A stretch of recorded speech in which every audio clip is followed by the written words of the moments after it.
If you turned on cable news yesterday or looked at your smartphone or went near the political corners of social media, you saw wall to ceiling to floor coverage of Charlie Kirk's death.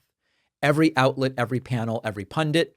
It is newsworthy when a high profile political figure is killed on camera at a sort of political event.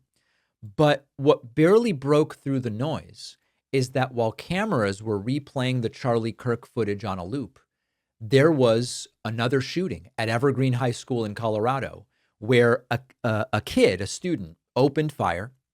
Two students were shot, one in critical condition. Dozens of others ran for their lives. Police say the shooter then turned the gun on himself. Parents were texting kids. They were trying to get, is my kid okay? People were hiking through woods to get close to the school. And it was an absolute and complete nightmare right in the backyard of Columbine. As one parent put it, they felt it was a matter of when and not if. That story didn't get a lot of coverage. It didn't get the live blog treatment. It didn't get hours of breaking news graphics and what Charlie Kirk got. Why not? Well, there was no dramatic broadcast clip of the shooting. The victims weren't famous. It was, in a sick and depraved way, just another school shooting. One in a long line that I guess we absorb without blinking now. Is that what happens now in the country? And in fact, there were many shootings yesterday. Charlie Kirk was shot and killed yesterday.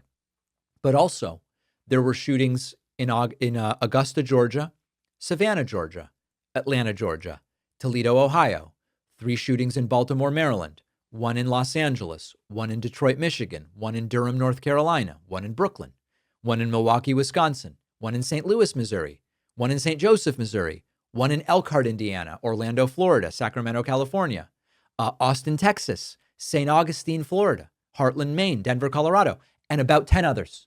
Okay, that was yesterday. And the one that got coverage was the Charlie Kirk one. This is not about downplaying the Charlie Kirk story. In fact, we're spending most of the show today talking about it. I'm not downplaying it. This is about media priorities, the way that news spreads. And it means that when a famous political figure is killed on camera, it becomes almost like this once in a generation tragedy. And then you've got wounded teenagers, a traumatized school, 1-2 people killed at some of these other incidents. It's not even at the bottom of the screen. Like it didn't even, most of these shootings didn't even scroll by at the bottom while the coverage was of Charlie Kirk. So the ugly truth is, until we stop deciding which shootings matter based on whether the victim's a celebrity or there's video footage, the ones that don't fit the right criteria to be covered are just going to kind of evaporate into the background. And any sense of urgency to stop them also will. So there's about 10 or 12 different issues here.